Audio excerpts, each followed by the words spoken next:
नमस्कार, मी रेणुका. बुलेटिनमध्ये तुम्हा सगळ्यांचं स्वागत. आणि राज्यातल्या महाविकास आघाडीला घवघवीत यश मिळालेलं आहे, कारण पदवीधर आणि शिक्षक मतदारसंघाच्या निवडणुकींचे निकाल आता हाती आलेले आहेत. आणि याचमध्ये आपण बघतोय की पुणे पदवीधर विधानसभा मतदारसंघ निवडणुकीमध्ये महाविकास आघाडीचे अरुण लाड यांचा दणदणीत विजय झाला. तेव्हाची दृश्य आपण बघतोय, कारण त्यांना 1,22,000 मतं मिळाली. भाजपच्या संग्राम देशमुख यांना 73,000 मतं मिळाली. म्हणजेच लाड यांचा तब्बल 49,000 मतांनी तिथे पराभव झालेला आहे. पण पुण्यातल्या परीक्षेत चंद्रकांत पाटील एकीकडे नापास झाले, तशी देखील टीका आता सुरू झालेली आहे.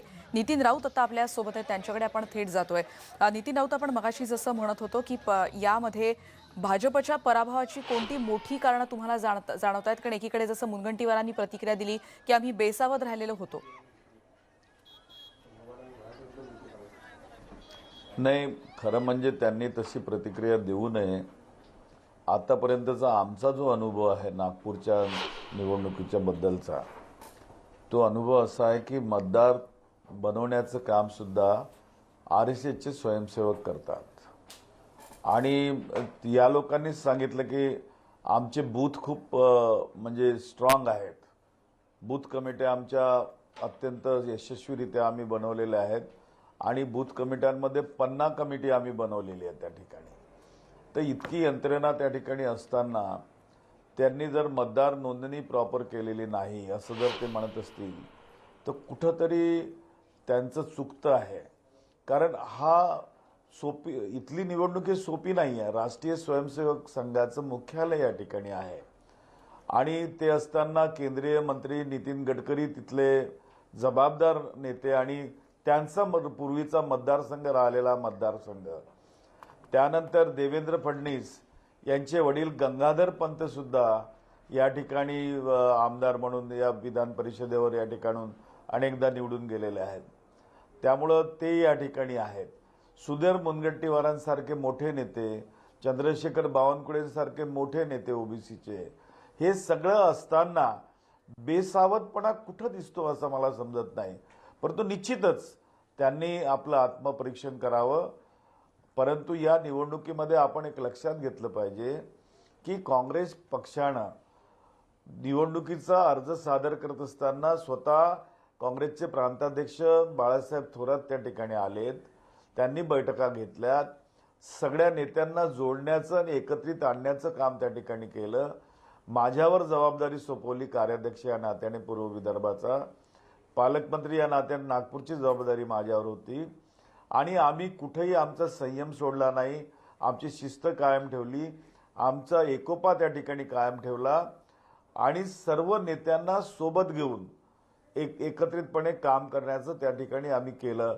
मी धन्यवाद देऊ इच्छेन माझ्या सगळ्या समस्त सहकाऱ्यांचा. मग नानाभाऊ पटोले असोत, विजय वडेट्टीवार असोत, सुनील केदार असोत, विश्वजित कदम असोत, या सगळ्या लोकांचा की यांनी मोठ्या दिलानं संघटितरित्या या ठिकाणी काम केलं आहे. यांचा मी निश्चितच आभारी आहे आणि त्यांचं अभिनंदन करू इच्छेन. आणि लहान लहान कार्यकर्ते काँग्रेस पक्षाचे, युवक काँग्रेसचे, NSUIचे, हे सुद्धा यावेळेला त्या ठिकाणी प्रामाणिकपणानं काम करताना दिसलं. त्यांचं सुद्धा मी या ठिकाणी अभिनंदन करू इच्छेन, आभार व्यक्त करू इच्छेन. निश्चितच आपण आपल्यासोबत प्रवीण दरेकर देखील आता सोबत आहेत आणि त्यांच्याकडे देखील आपण प्रतिक्रिया घेण्यासाठी जाणार आहोत. प्रवीण दरेकर, नितीन राऊतांनी एक महत्त्वाचं विधान काही वेळापूर्वी केलं होतं, त्यावर भाजपकडून आम्हाला प्रतिक्रिया हवी. आणि त्यांनी असं म्हटलंय की नागपूरमध्ये झालेला हा पराभव म्हणजे संघभूमीवर दीक्षाभूमीचा झालेला विजय आहे. आपली प्रतिक्रिया यावर? नाही, खरं आहे की भारतीय जनता पार्टीचा पदवीधर मतदारसंघामध्ये झालेला पराभव निश्चितपणे आमच्यासाठी चिंतनाचा विषय असेल. आणि तो आम्ही त्या ठिकाणी चिंतन करून त्या ठिकाणी निश्चितपणे पुन्हा एकदा त्या मतदारांचा विश्वास जिंकण्यासाठी प्रामाणिक प्रयत्न करू. आता एक गोष्ट खरी आहे की तिन्ही महाविकास आघाडीनं एकत्रितपणे काही ठिकाणी काम झालं, हे जरी खरं असलं तरी आपण बघाल की धुळे मतदारसंघामध्ये त्या ठिकाणी त्यांच्यामध्ये एक वाक्यता झाली नाही. जे या राज्याचं नेतृत्व करतात त्या शिवसेना पक्षाची 6 पैकी 1 ठिकाणी जागा लढवली जात होती. त्याही ठिकाणी आपण बघाल की एक वाक्यता तिन्ही पक्षात न होता तिन्ही पक्षाची मतं त्या ठिकाणी विखुरले गेलेत. आता काही ठिकाणी एकत्रित आलेत, काही ठिकाणी विखुरले गेलेत आणि त्याच्यामुळे सर्व सरसकट त्या ठिकाणी कुठल्याही बोलण्याला अर्थ राहील असं मला या ठिकाणी वाटत नाही. परंतु आपण बघाल की ही निवडणूक होत असताना ही पदवीधर मतदारसंघाची निवडणूक असते आणि त्याला नोंदणी हा विषय अत्यंत महत्वाचा असतो. आपण मराठवाड्यात बघाल तर मराठवाड्यामध्ये 12 वर्ष नेतृत्व केलेले एक इस्टॅब्लिश स्वतःची सिस्टीम, शिक्षण संस्थांचं एक नेटवर्क त्या ठिकाणी सतीश चव्हाणांचं होतं आणि आमचा उमेदवार खूप उशिरा जाहीर झाला आणि त्याच्यामुळे पुन्हा ही सगळी यंत्रणा निश्चितपणे त्यांच्या तुलनेमध्ये त्या ठिकाणी वरकळणी दिसली असली तरी शेवटचा जो पदवीधर आहे त्याच्यापर्यंत त्यांच्या तुलनेनं कमी झाली आणि त्यांनी तिन्ही पक्षांनी भारतीय जनता पार्टीला जे देशभर यश मिळतंय, राज्यामध्ये विरोधी पक्षाकडून जी जोरदार टीका होत आहेत आणि जनतेमध्ये जे वातावरण निर्माण करण्याचा प्रयत्न केला त्याला छेद द्यायचा आहे या भावनेतनं ही सारी मंडळी निश्चितपणे या ठिकाणी या निवडणुकीपुरती तरी एकत्र आली आणि त्याचा अर्ध्या ठिकाणी त्याला परिणाम मिळालेला आहे. परंतु राजकारणामध्ये एखादी गोष्ट झाली तर ती काय सदा सर्व काळ नसते आणि त्याच्यामुळे राजकारणामध्ये अशा प्रकारचे फेज या ठिकाणी प्रत्येक पक्षाच्या त्या ठिकाणी वाटचालीत येत असतात.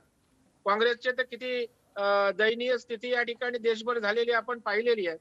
आज शिवसेना सत्तेचा सोपान त्यांच्या डोकी आहे, परंतु आज शिवसेनेची सुद्धा एकंदर एक जागा जी 7-8 हजारामध्ये जिंकू शकलो असतो त्याही ठिकाणी दुर्दैवानं एकवाक्यता त्या ठिकाणी होऊ शकली नाही आणि त्या ठिकाणी शिवसेनेला अपयश त्या ठिकाणी याच मिळवावं मुद्द्यावर आपण लागलं. नितीन राऊतांना विचारूयात. नितीनराव, तुम्हाला आरोप पटतो का की तिकडे एकवाक्यता झाली नाही म्हणून तिथे तुम्हाला मोठा फटका सहन करावा लागला? नाही, खऱ्या अर्थानं प्रवीण भाऊ दरेकर जे आहेत ना, ते काही राष्ट्रीय स्वयंसेवक संघाच्या तालमीत तयार नाही झालेत. ते बाळासाहेब ठाकरेंच्या तालमीत तयार झालेले कार्यकर्ते आहेत. त्यांना ती माहिती नाही की राष्ट्रीय स्वयंसेवक संघ कशा शिस्तीनं आणि संयमानं या ठिकाणी नेहमी काम करत आला आणि काम करतो आहे. मला आश्चर्य वाटतं एका गोष्टीचं की याला ते सहज घेतात की बेसावध झालो आम्ही, आम्हाला आत्मपरीक्षण करत चिंतन करायचं. निश्चित केलं पाहिजे, पण आत्मचिंतन ह्याही गोष्टीचं केलं पाहिजे की एकीकडे देशामध्ये शेतकरी कायद्याच्या विरुद्ध शेतकरी हा सडकेवर उतरलेला आहे आणि या ठिकाणी जे पदवीधर मतदारसंघातले जे मतदार आहेत हे शेतकऱ्यांचे सुपुत्र आहेत. म्हणजे कुठंतरी त्या कायद्याच्या विरुद्ध त्यांनी आपली प्रतिक्रिया या ठिकाणी नोंदवलेली आहे. दुसरीकडे देवेंद्र फडणवीस साहेबांनी आरोप केला की या ठिकाणी सरकारी यंत्रणा कुठंतरी कामी लागली आहे असं त्यांनी त्या ठिकाणी म्हटलं. म्हणजे चोराच्या मनात चांदणं म्हणतात ना, की त्यांनी जे केलं याच्यापूर्वी ते त्यांनी मनातून बोलून दाखवलं या ठिकाणी. तर आम्ही कोणत्याही सरकारी प्रशासनाची या ठिकाणी मदत घेतलेलीच नाही. आमचा उमेदवार ॲडव्होकेट अभिजित वंजारी यांनी 86,000च्या वर मतदारांची नोंदणी केली या ठिकाणी आणि एक उमदा आणि उत्कृष्ट व्यक्तिमत्वाचा चांगला वक्तृत्व असलेला असा उमेदवार आम्हाला त्या ठिकाणी तरुण उमेदवार सापडला, ज्याचं कर्तृत्व हे सिनेटमधून बाहेर आलेलं आहे. त्यामुळं ते आम्हाला सोपी गेलं, परंतु याला आम्ही अधिक सावधतेनं घेतलं. आमची सावधता आणि आमची एकता जी आमच्या कार्यकर्त्यांमध्ये होती, नेत्यांमध्ये होती, जी सामंजस्य होती, त्याचा परिणाम आज आपल्याला या ठिकाणी दिसतो आहे. नितीनजी, म्हणजे तुम्ही सावध राहिलात. प्रवीण दरेकरांना विचारूयात. प्रवीण दरेकर, मग भाजपनी मतदारांना गृहीत धरलं होतं, कारण 50 वर्षांनंतर इतक्या मोठ्या पराभवाची झळ आता भाजपला सहन करावी लागते. नाही, भाजपने मतदारांना अजिबात गृहीत धरलं नव्हतं. मतदारांना भारतीय जनता पार्टी कधीच गृहीत धरत नाही. शेवटी मतदार हा राजा आहे आणि त्याचं मतदान त्याने दिलेला जनाधार हा या ठिकाणी मोठ्या मनानं सातत्यानं त्या ठिकाणी भारतीय जनता पार्टीने स्वीकारल्याचं देशभरातल्या जय पराजयामध्ये आपण त्या ठिकाणी पाहिलेलं आहे. एक गोष्ट नितीन राऊत साहेब म्हणाले ते खरी आहे की त्यांच्या नोंदणीच्या प्रक्रियेमध्ये जे उमेदवार त्या ठिकाणी लढवणार होते त्यांनी नोंदणी प्रक्रिया त्या ठिकाणी नीट राबवली, नोंदणी करून गेली. पण एका गोष्टीवर त्यांच्या वक्तव्यावर माझी हरकत आहे की शासकीय यंत्रणेचा खरपूस वापर नितीनजी त्या ठिकाणी झाला, हे या ठिकाणी खुल्याम उघड चित्र दिसत होतं. कारण शिक्षण विभागाशी संबंधित निवडणूक होती. राज्याच्या शिक्षण मंत्री वर्षाताई गायकवाड असतील, शिक्षण राज्यमंत्री बच्चू कडू साहेब असतील, किंबहुना उच्च व तंत्र शिक्षण मंत्री यांनी अक्षरशः त्या ठिकाणी विभागाच्या बैठका घेत तुमचे जे जे विषय प्रलंबित आहेत ते विषय त्या ठिकाणी आपण तात्काळ मार्गी लावू, अशा प्रकारच्या बैठका घेत जे थेट इंटरव्हेंट कधी त्या ठिकाणी मंत्र्यांचं झालं नव्हतं, ते मतदान प्रक्रियेमध्ये या ठिकाणी झालं, हे त्या ठिकाणी आपल्याला नाकारता येणार नाही. नितीन राऊत, तुम्हाला पटतोय का हा मुद्दा? नाही बरं वाटलं प्रवीण भाऊ की तुम्ही तुमच्या पक्षाने आतापर्यंत मागच्या कार्यकाळामध्ये जे इंटरव्हेन्शन केलं, जे प्रशासनाला निवडणुकीमध्ये राबवून घेतलं, ते तुमच्या मनातलं आज बाहेर आलंय, याचा मला निश्चितच आनंद आहे या ठिकाणी. पण आपण विसरतात की या ठिकाणचा जो मतदार आहे, पदवीधर मतदार, हा शेतकरी आहे, शेतकऱ्यांचे सुपुत्र आहे. कुठेतरी शेतकऱ्यांच्या लोकांना तुम्ही डिवचण्याचं काम या ठिकाणी तुमच्या पक्षाने केलेलं आहे.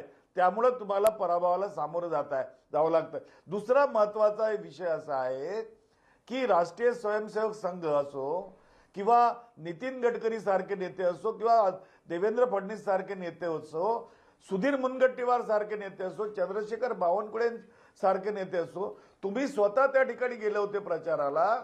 तुम्ही इतके मोठे मोठे त्या ठिकाणी असताना, नेते असताना, तुम्ही पराभव कसा होऊ दिला? हा पराभव तुमच्या आत्मचिंतनाचा जसा आहे तसा आमच्यासाठी बहुजन आणि दलित बौद्ध समाजाचा हा विजय ठरतो आहे. हे संघभूमीचा हा पराभव आहे आणि दीक्षाभूमीचा विजय आहे, हे आपण ओळखलं पाहिजे या ठिकाणी.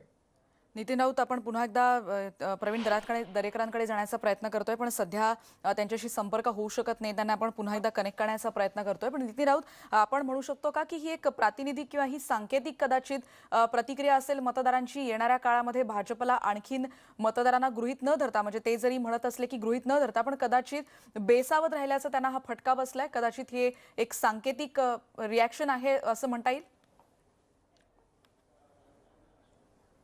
पहिली गोष्ट तर भारतीय जनता पक्षाने मतदारांना गृहीत धरूच नाही. दुसरी बाब अशी आहे की हा जो मतदार आहे आज दुखावला गेलेला आहे.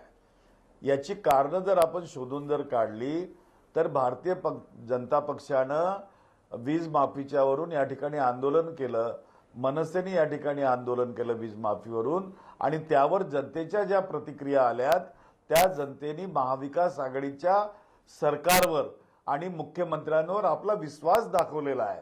आणि तो विश्वास त्या ठिकाणी त्यांनी जो दाखवला तो आज या ठिकाणी उफाळून बाहेर आलेला आहे. कारण कुठेतरी शेतकरी वर्ग दुखावला गेलेला आहे. नितीन राऊत, पुन्हा तुमच्याकडे येते, पण प्रवीण दरेकरांना तुम्ही केलेल्या आरोपांचं उत्तर द्यायचंय, त्यांच्याकडे पण पुन्हा एकदा जातोय. दरेकर, आपण बघतोय की काही वेळापूर्वी नितीन राऊत यांनी आरोप केले होते, जेव्हा तुम्ही थोडेसे डिस्कनेक्ट झालेला होतात. त्यांनी म्हटलं होतं की एकीकडे की संघाची, म्हणजे एकीकडे संघभूमी असताना आणि जिथे भाजपचे मातब्बर नेते आहेत, मतदारांना गृहीत धरलं गेलं का, किंवा इतका लाईटली तुम्ही कसं काय घेऊ शकता ही निवडणूक, असा आरोप त्यांनी आता केला होता? नाही, या ठिकाणी दीक्षाभूमी आणि संघभूमी अशा प्रकारचा वाद नितीन राऊत सारख्या जबाबदार ज्येष्ठ मंत्र्यांनी करणं योग्य असं मला त्या ठिकाणी वाटत नाही. आणि त्याच्यामुळं विचारधारांचा त्या ठिकाणी समन्वय नसेल, आपापसामध्ये ज्या ठिकाणी काही गोष्टी चुकल्या असतील, निश्चितपणे तशा प्रकारचा समन्वयाचा अभाव झाला असेल तर पक्ष लेवलला त्याचा त्या ठिकाणी दखल घेतील, योग्य ते आत्मचिंतन आम्ही नक्की करू. परंतु एका विजयानं, एका अर्ध्या हळकुंडानं पिवळं होणं असं जे म्हणतात, त्याच्यामुळे हा विजय झाला म्हणजे सर्व काही उद्या स्पष्ट झालं असं मानायचं कारण नाही. आता देशभरात निकाल लागले, आता त्याचा परिणाम इथे नाही झाला ना. आणि इथे निकाल लढवत असताना उमेदवार कोण आहे या उपर त्या ठिकाणी नोंदणी केलेल्या मतदारांच्यावर सुद्धा त्या ठिकाणी अवलंबून असतं. आणि त्याच्यामुळे आता शेतकऱ्यांचा विषय आहे, शेतकऱ्यांच्या मुलानं त्या ठिकाणी मतदान केलं, अशा प्रकारचं मला वाटतं त्याच्याशी काही जोडणं संयुक्तिक होणार नाही. कारण आता नजीकच्या काळात अनेक निवडणुका येतील आणि त्याच्यामुळे एक खरं आहे की पदवीधर सारख्या मतदारसंघामध्ये भारतीय जनता पार्टीला जे अपयश मिळालं, जे परंपरागत त्या ठिकाणी मतदारसंघ सुद्धा आमचा हातून जाणं हे आमच्यासाठी निश्चितपणे चिंताजनक गोष्ट आहे. त्याचं आत्मपरीक्षण पक्ष पातळीवर दरेकर, पण करणं एकीकडे हे आवश्यक सगळेच आहे विरोधी पक्ष म्हणजे आणि ते आता महाविकास निश्चितपणे आघाडीचे होईल. नेते सकाळपासून टीका करताना दिसतात किंवा त्यांनी यामध्येच विश्लेषण असं केलेलं आहे की कदाचित ही सुरुवात असू शकते, कारण आत्ताची निवडणूक म्हणजे जरी 6 जागा दिसत असल्या तरी त्यामध्ये आत्ता जे मिळालेला कौल आहे ही एक सुरुवात असू शकते, हा एक संकेत असू शकतो, असा देखील मुद्दा त्यांनी उपस्थित केला होता. यावर तुम्हाला काय म्हणायचं आहे? नाही, हे बघा, राजकारणामध्ये या ठिकाणी इक्वेशन प्रत्येक आठवड्याला महिन्याला बदलत असतात. त्याच्यामुळे तोच ट्रेंड राहतो असं आपल्याला कधीच म्हणायचं कारण नाही. मग लोकसभेत कधी वेगळा असतो ट्रेंड, विधानसभेत कधी असतो, कधी स्थानिक स्वराज्याला त्या ठिकाणी असतो. आता आपण या 2 जागांचं विश्लेषण 3 जागांचं जिंकलेल्या केलं. मग ज्या ठिकाणी 2 जागा पडलं त्याच्या बाबतीत आपण काय म्हणणार? म्हणजे धुळे नंदुरबार मतदारसंघातल्या जनतेचा जनार्दन नाही का आपल्याला? त्या ठिकाणी अमरावती रिजन जे मोठं 5 जिल्ह्याचं रिजन आहे, त्या ठिकाणी अपक्ष निवडून आला. याचा अर्थ त्या ठिकाणी तिथल्या जनतेचा विश्वास महाविकास आघाडीवर नाही आहे का? त्याच्यामुळे आपल्या सोयीचं ते पुढची दिशा ठरवणार आणि त्या ठिकाणी आपल्याला गैरसोयीचं आहे त्या ठिकाणी आपलं भाष्य नाही, मला वाटतं असं येणारा काळ या गोष्टी स्पष्ट करेल. परंतु आम्हाला काहीच मानायला, पराभव स्वीकारायला हरकत नाही. आम्ही खुल्या दिलानं, खुल्या मनानं हा पराभव या तुम्ही ठिकाणी स्वीकारताय आणि असं पराभव निश्चितच आत्मचिंतन तुम्ही कराल असं आता दरेकर म्हणालेत आणि भाजपच्या नेत्यांनी देखील सकाळपासून ही प्रतिक्रिया दिलेली आहे. नितीन राऊत, तुम्ही देखील सहभागी झालात आणि प्रवीण दरेकर देखील या चर्चेत सहभागी झाले. या दोघांचे आभार आणि यानंतर इतरही बातम्यांचा वेध आपण घेणार आहोत, पण एका ब्रेक नंतर पुन्हा भेटणार आहोत. पहा फक्त न्यूज 18 लोकमत.